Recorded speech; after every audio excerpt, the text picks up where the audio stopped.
Spain এবং Argentina দুটি দলই চলে গেছে ওয়ার্ল্ড কাপের ফাইনালে। এবার দেখার পালা 2026 সালের ওয়ার্ল্ড কাপ কারা জিতবে। আজকের ভিডিওতে মূলত আলোচনা করব এই বিষয়ে যে কারা মূলত এবারের বিশ্বকাপটা জিততে পারে। আসলে বিশ্বকাপের অনেকগুলো ম্যাচ হয়ে গেছে, আমরা কিন্তু অনেকগুলো ম্যাচই দেখেছি এবং আমরা অনেক সময় অনেকগুলো দলকে ভেবেছি যে জিততে পারে। তার মধ্যে সবার প্রথমেই ছিল ফ্রান্স, স্পেন, পর্তুগালকেও অনেকে আমরা ভেবেছিলাম, ব্রাজিলকেও আমরা অনেকেই ভেবেছি যেহেতু আমরা ব্রাজিলের সাপোর্টার অনেক বেশি বাংলাদেশে। আর্জেন্টিনাকেও অনেকে ভেবেছি যেহেতু গতবারের চ্যাম্পিয়ন আর্জেন্টিনা। বাট আসলে কে জিততে যাচ্ছে এবার, তো আমি আজকের ভিডিওতে মূলত আপনাদেরকে একটু কম্পেয়ার করে দেখাবো যে কারা কোন দিক থেকে এগিয়ে আছে এবং কাদের জিতার সম্ভাবনা বেশি, এবং আমি আমার প্রেডিকশনও জানিয়ে দিব যে কারা জিততে পারে এবং কত গোল হতে পারে। আগে জানিয়ে দিচ্ছি আমি একজন আর্জেন্টিনা ফ্যান, বাট এই ভিডিওতে আমি যা যা বলবো একদম মন থেকে বলবো, আমি কারো পক্ষপাতিত্ব হয়ে বলবো না। বাট যেগুলো আমি দেখে এসেছি এই পুরো বিশ্বকাপে যে আর্জেন্টিনা কেমন কি খেলেছে এবং এই খেলার ধরন অনুযায়ী ফাইনালে কি করতে পারে, এবং স্পেনও কিভাবে খেলে এসেছে এবং গত কয়েক বছর বা কয়েকটা বিশ্বকাপ কিভাবে খেলেছে, এই অনুযায়ী কেমন খেলতে পারে এবং এই দুইটা দলের মধ্যে যে ফাইনাল ম্যাচটা হবে কেমন হতে পারে, এই অনুযায়ী কম্পেয়ার করে আমি আপনাদের জানাবো যে কারা জিততে পারে এবং কেনই বা জিততে পারে। তো চলুন শুরু করি আমাদের মূল আলোচনায়। প্রথমে আমি যে ব্যাপারটা নিয়ে কথা বলবো সেটা হলো যেহেতু বিশ্বকাপের ফাইনাল, এখানে কিন্তু একটা মেন্টালি একটা প্রেশারের একটা ব্যাপার থাকে। যেহেতু ফাইনাল ম্যাচ, তো নর্মাল ম্যাচে দেখা যায় যে কোনো দল কখনো ভালো খেলছে কখনো খারাপ খেলছে, যেটা আর্জেন্টিনার ক্ষেত্রে হয়ে এসেছে যে কোনো কোনো ম্যাচ মানে বেশিরভাগ ম্যাচই প্রথম দিকে খারাপ খেলেছে বাট লাস্টের দিকে অনেক ভালো খেলেছে। আর স্পেনের ক্ষেত্রে দেখা গেছে মোটামুটি অ্যাভারেজে ভালো খেলেছে, ভালো খেলেই জিতেছে, বাট এক দুইটা ম্যাচে একটু দেখা গেছে একটু কেমন ছিল, যেমন কেপ ভার্দের সাথে বা কয়েকটা ম্যাচে একটু এরকম দেখা গেছে। তো এই দিক থেকে অনেকটা কাছাকাছি থাকলেও আমি মেইন কয়েকটা জিনিস আপনাদের জানিয়ে দিব যেটা শুনলে আপনারা বুঝতে পারবেন যে কোন দেশ মূলত এগিয়ে আছে। তো মেইন যদি আমি প্রেশারের দিক থেকে বলি বা অভিজ্ঞতা বা যে খেলার যে ফাইনাল ম্যাচে যে খেলার একটা ধরন, এদিক থেকে যদি আমি বলি, এদিক থেকে মেইনলি আর্জেন্টিনা এগিয়ে থাকবে। এর কারণটা আমি ডিটেলসে আপনাদেরকে বলছি। এর কারণ হলো দেখুন, আর্জেন্টিনা লাস্ট 4 বছর আগে একটা ওয়ার্ল্ড কাপ জিতে এসেছে এবং গত তার আগের ওয়ার্ল্ড কাপেও কিন্তু ফাইনাল খেলেছে। হয়তো ফাইনালে গিয়ে জিততে পারেনি বাট ফাইনাল খেলেছে। এবং একটা দল যখন ফাইনাল খেলে তখন তাদের মেন্টালিটিটা কিন্তু একদম অন্যরকম থাকে, কারণ তারা ফাইনাল অলরেডি 2বার বা 3বার ফেস করে এসেছে। তাদের ধরনটা একদম আলাদা থাকে, তো তাদের আলাদা একটা অভিজ্ঞতা অলরেডি থাকে। এবং সব থেকে বড় যে জিনিসটা সেটা হলো আমরা হয়তো বলি যে আর্জেন্টিনা, স্পেন, ফ্রান্স, আমরা দলের নামটা বলি, বাট দলের নামের থেকেও মেইন হলো কারা খেলছে এবং যারা খেলছে তাদের অভিজ্ঞতা কতটুকু এবং তারা এর আগের বিশ্বকাপ খেলেছে কিনা, খেললেও কোন পর্যন্ত গিয়েছে, এটা কিন্তু খুবই গুরুত্বপূর্ণ একটা বিষয়। তো এই ক্ষেত্রে মূলত আর্জেন্টিনা কিন্তু অনেক এগিয়ে থাকবে।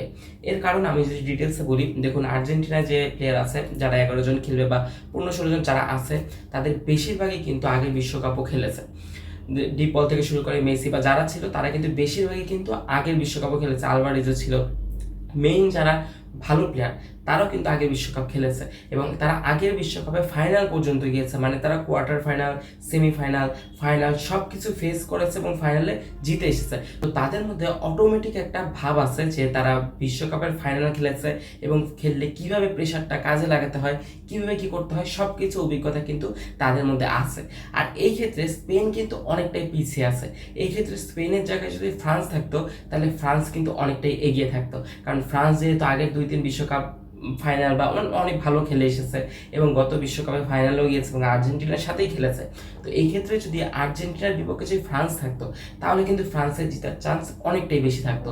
বাট এই ক্ষেত্রে স্পেন কিছুটা পিছিয়ে থাকবে, কারণ স্পেনে যে সকল প্লেয়ার আছে বেশিরভাগই কিন্তু একদম ইয়াং প্লেয়ার। এটা কিন্তু বিশ্বকাপ মানে খেলেনি বা যারা খেলেছে তারাও কিন্তু হলো গিয়ে মানে কোয়ার্টার ফাইনাল পর্যন্ত যেতে পারেনি। যেহেতু স্পেন কিন্তু লাস্ট 2010 সালে বিশ্বকাপ জিতেছিল এবং 2010 সালের পর থেকে তারা কিন্তু কোয়ার্টার ফাইনালও পর্যন্ত যেতে পারেনি। 2014 হোক, 2018 হোক, 2022 হোক, 3টা বিশ্বকাপে তারা কোয়ার্টার ফাইনালে পর্যন্ত যেতে পারেনি। তারা যারা যারা খেলেছে তারাই কোয়ার্টার ফাইনাল পর্যন্ত যেতে পারেনি। আর সেখানে এখন যারা খেলছে তাদের একদিক থেকে তাদের বয়স অনেক কম, অনেকে বিশ্বকাপ খেলেনি, অনেকে যারা বিশ্বকাপ খেলেছে তারাও কিন্তু কোয়ার্টার ফাইনাল পর্যন্ত খেলতে পারেনি। তো তাদের যে ফাইনালে খেলার যে একটা প্রেশার, এই প্রেশারটা কিন্তু তারা নিতে পারবে না। এই ক্ষেত্রে একটা ফাইনাল ম্যাচে যখন হাড্ডাহাড্ডি যখন একটা খেলা চলতে থাকে, হয়তো ফাউল হচ্ছে বা অনেক বেশি অ্যাগ্রেসিভভাবে খেলা চলছে, তখন কিন্তু এটা কিন্তু তাদের নিতে অনেক প্রেশার, অনেক কষ্ট হবে, কারণ স্পেনের এই অভিজ্ঞতাটা অনেকটাই কম। দ্বিতীয় যে জিনিসটি বলবো সেটা হলো খেলার ধরন। খেলার ধরনের ক্ষেত্রে কিন্তু স্পেন অনেকটাই এগিয়ে থাকবে। এর কারণ আমরা যদি একটু কম্পেয়ার করি, স্পেন হলো গিয়ে ইউরোপের একটা কান্ট্রি, আর এদিকে আর্জেন্টিনা হলো গিয়ে ল্যাটিন আমেরিকার একটা কান্ট্রি, দুই জায়গার। তো এক্ষেত্রে একটু ভাগ আছে খেলার ধরনে। যেমন আর্জেন্টিনা একভাবে খেলে, স্পেন আরেকভাবে খেলে। যেমন আর্জেন্টিনা আর ব্রাজিলের বর্তমান যে ব্রাজিল টিম, যদি খেলা হতো একরকম খেলা হতো। আবার এখানে যদি ইংল্যান্ড, ফ্রান্স, স্পেন এরা যদি খেলতো, এদের মধ্যে একরকম খেলা হতো। বাট আর্জেন্টিনা আর স্পেন খেললে তাদের খেলার ধরনটা একটু ভিন্ন হবে। এর কারণ আর্জেন্টিনা বা ওই সাইডের যে দেশগুলো আছে তাদের খেলার ধরন একটু ভিন্ন। তারা একটু দেখা যায় যে অ্যাগ্রেসিভভাবে কম খেলে। তারা একটু পাস দিয়ে খেলে, মানে পাস দিচ্ছে, পাস দিয়ে দিয়ে গিয়ে গিয়ে নর্মাল হয়ে, মানে তাদের কিন্তু স্ট্রং বা স্ট্রংনেসটা মানে খুব কম। তারা কিন্তু অতটা স্ট্রং না, যেটা ফ্রান্স, স্পেন, ইংল্যান্ড যাদের ছিল তারা কিন্তু ওইভাবে কিন্তু স্ট্রং না। যে একটা আছে স্পিড, যে অনেক জোরে দৌড়ানো বা লং পাস দিয়ে খেলা, লং পাস দিচ্ছে, লং পাস দিয়ে ধুমধাম করে খেলে অ্যাটাক দিচ্ছে, এই জিনিসটা কিন্তু আর্জেন্টিনা করে না এবং করতে পারে না। তাদের ক্ষেত্রে এটার একটা দুর্বলতা আছে, তারা এই জিনিসটা কাজে লাগায় না। যদিও কাজে না লাগে তারা পার পেয়ে যায়, ভালো খেলে, তো এটা তাদের এই জন্য লাগে না। বাট এই দিক থেকে স্পেন কিন্তু এগিয়ে থাকবে, কারণ স্পেনের আমি 2-3টা জিনিস খেয়াল করেছি। আমি স্পেনের ম্যাচ যদিও কম দেখেছি, বাট একদম প্রথম দিকে কেপ ভার্দের সাথে যেটা ছিল ওইটা দেখেছিলাম, এবং লাস্টের দিকে, মেইনলি লাস্টেরগুলোই মেইন। কারণ প্রথম দিকে যখন গ্রুপ পর্বে যে খেলাগুলো ছিল ওগুলো কিন্তু দেখা যায় এক একটা টিম এক একভাবে খেলে, বাট পরে যখন নকআউট স্টেজে আসে তখনের খেলাগুলোই কিন্তু আসল, যে তখন তারা কীভাবে খেলছে, কারণ তখন তারা সর্বোচ্চ এফোর্ট দিয়ে খেলে। তো এই ক্ষেত্রে লাস্ট যেই ম্যাচ, যেটাতে সেমিফাইনাল ছিল, ফ্রান্সের সাথে খেললো, ফ্রান্সের সাথে স্পেনের খেলা দেখেই আমি বলে দিতে পারবো যে স্পেন আসলে কোনভাবে খেলে। স্পেন কিন্তু মেনলি দুইভাবেই খেলতে পারে। যেটা ফ্রান্স যেভাবে খেলে, ফ্রান্স এরকম অনেক লং পাস দিয়ে অনেক অ্যাগ্রেসিভভাবে খেলে, স্পেন কিন্তু এটা পারে। বাট স্পেন যেটা করে বেশিরভাগ টাইমে তারা কিন্তু পাসিং দিয়ে খেলে, মানে পাস দিয়ে দিয়ে খেলে, এবং পাস দিয়ে খেলাটা কিন্তু তাদের ভালো, এমন না যে খারাপ। অনেক সময় যে পাস দিয়ে যারা খেলে তারা ভালোভাবে এটাকে নিতে পারে না, বাট স্পেন কিন্তু এটা পারে। এটা কিন্তু ফ্রান্সের সাথে খেলা দেখিয়েছে। যেমন ফ্রান্স আর স্পেনের যখন খেলা হয়েছে, ফ্রান্স কিন্তু সবসময় তারা অ্যাগ্রেসিভভাবে খেলে, ওরা কিন্তু পাস দিয়ে খুব কম খেলে, ওদের লং পাস দিয়ে খেলা, লং পাস দেয়, লং পাস দিয়ে অ্যাটাক করে করে গোল দেয়। বাট এক্ষেত্রে স্পেন যেটা করে, স্পেন কিন্তু দল বুঝে বুঝে তাদের খেলার ধরন চেঞ্জ করে। তো স্পেন যখন ফ্রান্সের সাথে খেলেছে তখন কিন্তু তাদের পাসিংটা খুব ভালো রেখেছে, তারা কিন্তু লং পাস কম দিয়েছে। লং পাস কম দিয়ে তারা যেটা করেছে, নর্মালি ছোটোখাটোভাবে পাস দিয়ে দিয়ে দিয়ে দিয়ে কাটিয়ে কাটিয়ে কাটিয়ে কাটিয়ে ট্যাকল দিয়ে দিয়ে ভিতরে ঢুকে গোলগুলো দিয়েছে। তো এই ক্ষেত্রে স্পেন কিন্তু এগিয়ে থাকবে, কারণ আর্জেন্টিনা এটা ভালো, বাট আর্জেন্টিনা যেটা হয় যে প্রথম হাফ টাইম পর্যন্ত, মানে প্রথম দিকে এটা একটু নড়বড়ে থাকে, ততটা ভালো পারে না। বাট স্পেনের কিন্তু এই পাসিং জিনিসটা প্রথম থেকেই টোটালি ভালো, এবং তাদের কিন্তু এনার্জি অনেক বেশি, এবং স্পেনের ইয়াং প্লেয়ার অনেক বেশি। তো ইয়াং প্লেয়ার থাকলে যেটা সুবিধা হয় সেটা হলো তাদের অভিজ্ঞতা কম থাকতে পারে, বাট তাদের যে স্পিড, তাদের যে স্ট্যামিনা, সেটা কিন্তু অনেক বেশি থাকে। তো এই ক্ষেত্রে দেখা যায় তারা অনেক বেশি দৌড়াতে পারবে, আর পাসিং যেহেতু তাদের ভালো, তো সেহেতু পাস দিয়ে দিয়ে ভিতরে ঢুকতে পারবে, এবং ঢুকার পরে যে গোল দেওয়া বা এই জিনিসগুলোর দিক থেকে কিন্তু স্পেন অনেকটাই এগিয়ে থাকবে। আর্জেন্টিনা এদিক থেকে একটু পিছিয়ে থাকবে। এরকম হলো আর্জেন্টিনা এগিয়ে থাকতো যদি আর্জেন্টিনা প্রত্যেকটা ম্যাচের লাস্ট 10 মিনিট যেভাবে খেলে এইভাবে যদি পুরো ম্যাচটা খেলতো, বাট এইভাবে আসলে পুরো ম্যাচটা খেলে না। তো আর্জেন্টিনা প্রথম দিকে যেভাবে খেলে এইভাবে যদি স্পেনের সাথে খেলে, এবং স্পেন যেভাবে ফ্রান্সের সাথে খেলেছে এইভাবে যদি খেলে, তাহলে কিন্তু স্পেন অনেকটা এগিয়ে থাকবে। বাট যদি গত কয়েকটা ম্যাচের মতো আর্জেন্টিনা যদি লাস্টের দিকে গিয়ে খেলার ধরন চেঞ্জ করে, তাহলে অবশ্যই আর্জেন্টিনা জিতে যাবে।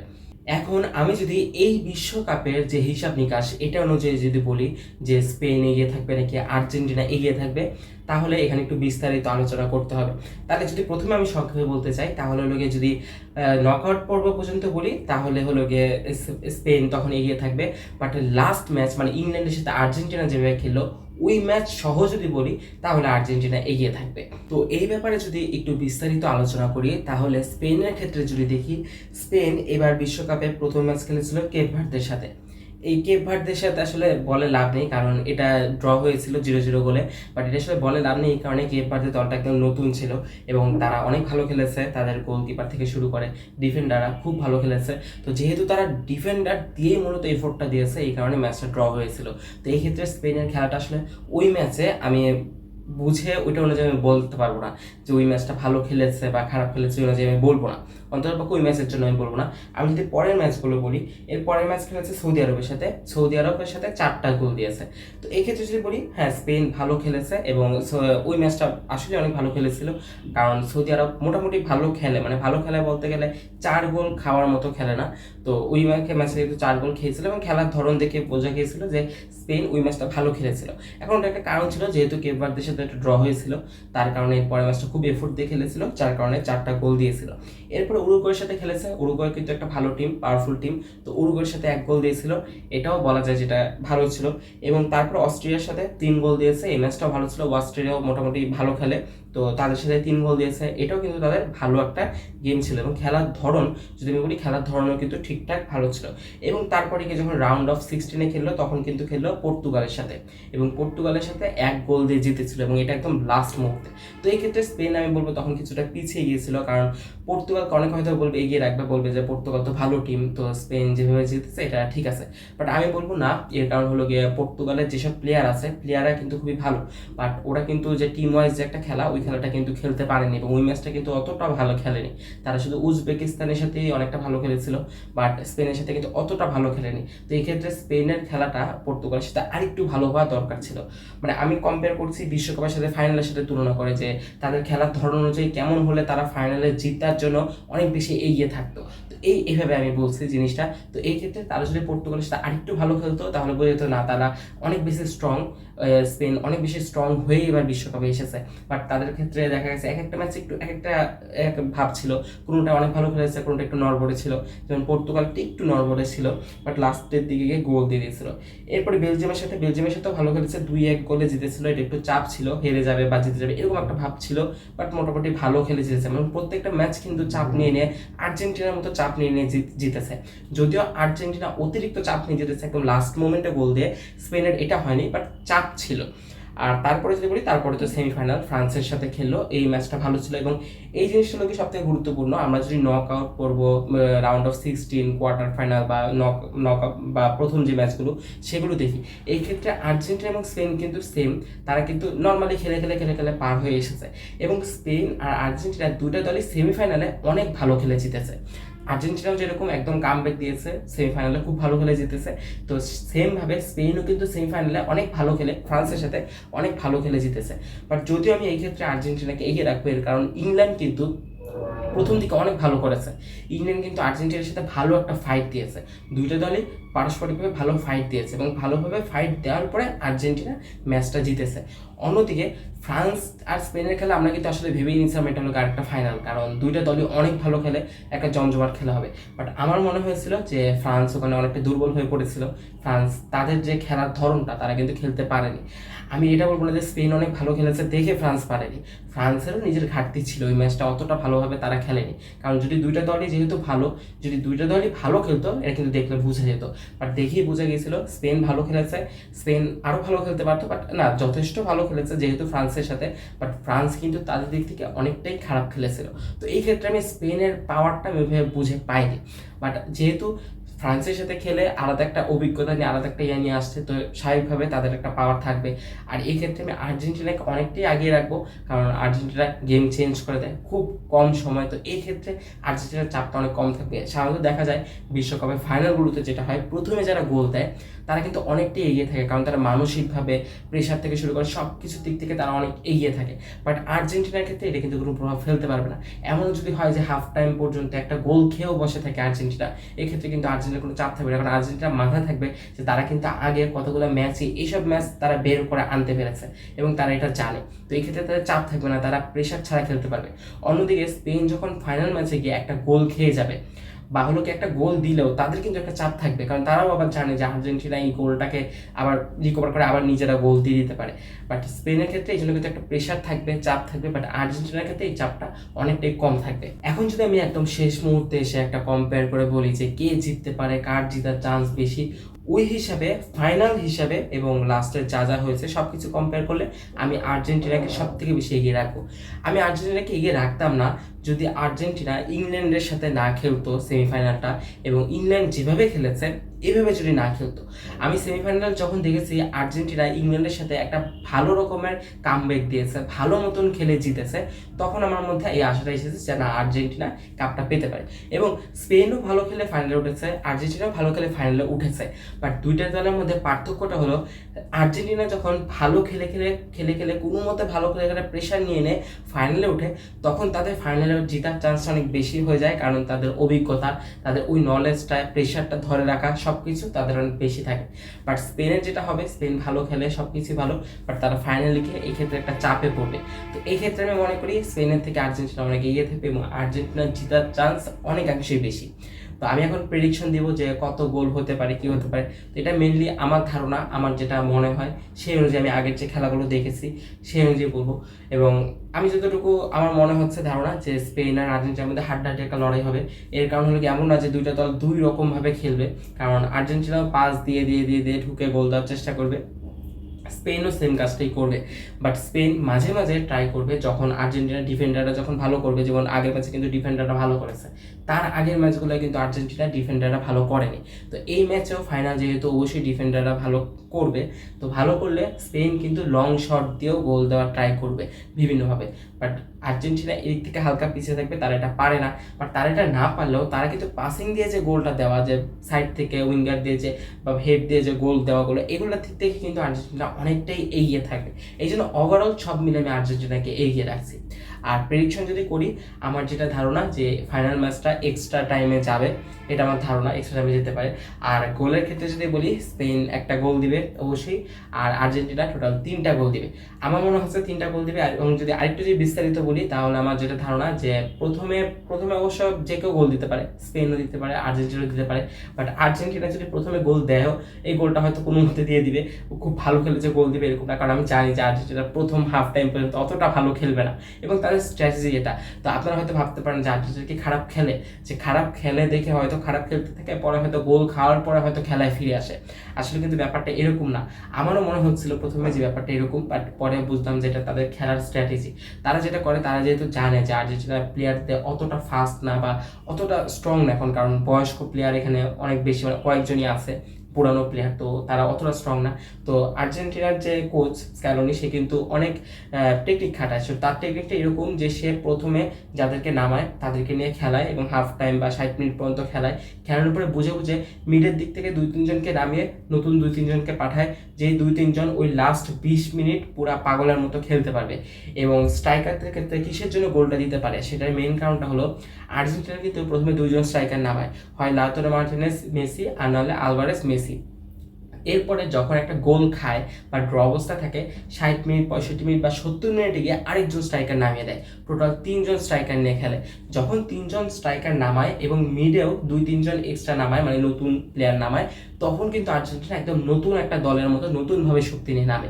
তখন দেখা যায় মিডে যেহেতু 2-3 জন নতুন প্লেয়ার, তারা পাস দিয়ে দিয়ে স্ট্রাইকারদের বল দেয়, এবং স্ট্রাইকার যেহেতু 3জন, তখন কিন্তু নর্মালি না, তারা কিন্তু তখন বিভিন্নভাবে অ্যাটাক করতে থাকে, সোজাসুজি বাঁকা তারা বিভিন্নভাবে, এবং সাইড থেকে যে শটগুলো নেয়, যেগুলো থেকে হেড হয়, এই শটগুলো কিন্তু অনেক বেশি দেয়। আর সেখানে যেহেতু মাঝখানে একজন মেসি আছে, তো মেসি যখন বল পায় সে কিন্তু কাটিয়ে কুটিয়ে ঢুকে বলটা পাস দিয়ে দেয়, হয় আলভারেজকে দেয়, না হলে মার্টিনেজকে দেয়, তো তখন তারা এই গোলটা দিয়ে দিতে পারে। তো এক্ষেত্রে আর্জেন্টিনার শক্তিটা কিন্তু হাফ টাইমের পরেই দেখা যাবে, এবং হাফ টাইম পর্যন্ত আর্জেন্টিনা একদম সেমভাবেই খেলবে যেভাবে সেমিফাইনাল খেলছে। আমি শিওর যে হয়তো, আমার যেটা ধারণা, মেসি আর আলভারেজকে নামাবে স্ট্রাইকার হিসেবে, লাউতারো মার্টিনেজকে নামাতে পারে, বাট নামানোর চান্স খুবই কম, যেহেতু কোয়ার্টার ফাইনাল সেমিফাইনাল এভাবেই জিতে এসেছে, সেহেতু আলভারেজ আর মেসিকেই প্রথমে নামাবে।